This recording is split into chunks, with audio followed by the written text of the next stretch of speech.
আসসালামু আলাইকুম ভিউয়ার্স, আশা করি সবাই ভালো আছেন। আল্লাহর রহমতে আমরা ভালো আছি। নিয়ে আসলাম ছোট্ট একটি রান্নার রেসিপি। তো আজকে রান্না করলাম ডাল দিয়ে বিলম্ব দিয়ে টক রান্না করলাম।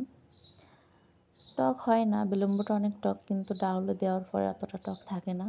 এখানে বেগুনের চাক ভাজি করব, সিম ভাজি করব, তো চিংড়ি মাছ ভুনা করব।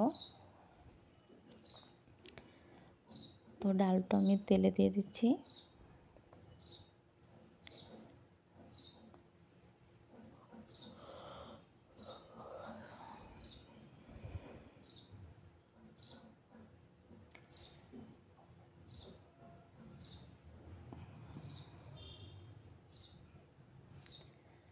ডালটা ভেজে ধনিয়া পাতাগুলো দিয়ে দিলাম। এখন পেঁয়াজ ভাজাটা দিয়ে দিলাম। তো দিয়ে আমি বেগুন ভাজাটা করে নিচ্ছি। এটা ছেলের জন্য আর আমাদের ওই জন্য, কারণ ওর ঝাল হইলে খেতে চায় না। আর এখানে আমি চিংড়ি মাছ ভুনার জন্য চিংড়ি মাছটা বসাই দিলাম।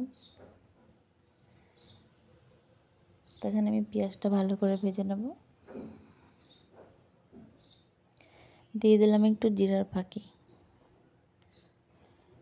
দিয়ে দিলাম রসুন বাটা, একটু আদা বাটা,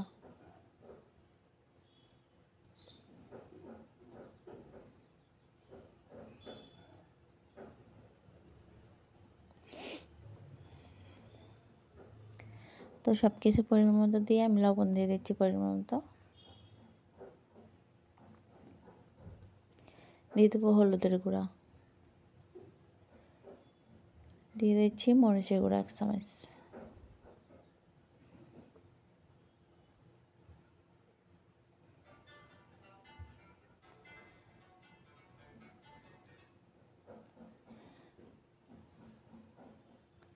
তো সব কিছু দিয়ে আমি ভালো করে মশলাটা কষাই নেব।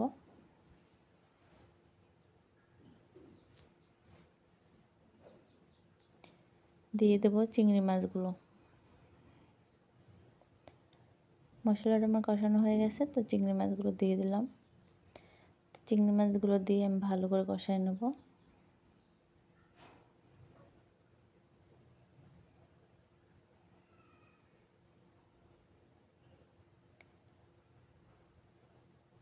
তো ভিডিওটা ভালো লাগলে লাইক কমেন্ট শেয়ার করতে ভুলবেন না।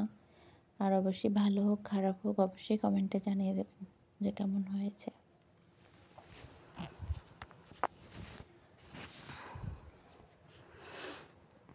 এখানে আমি একটু ধনিয়া পাতাও দিয়ে দিলাম আগে ভাগে।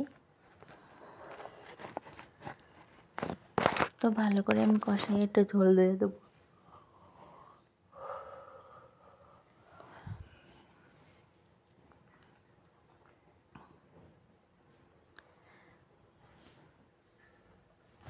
চিংড়ি মাছ যত কষাবেন অত স্বাদ বাড়বে।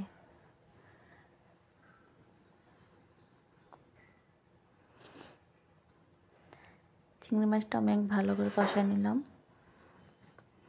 আর এখানে সিম ভাজি করার জন্য সব কিছু রেডি করে রাখলাম। ভিডিওটা এই পর্যন্তই। আল্লাহ হাফেজ।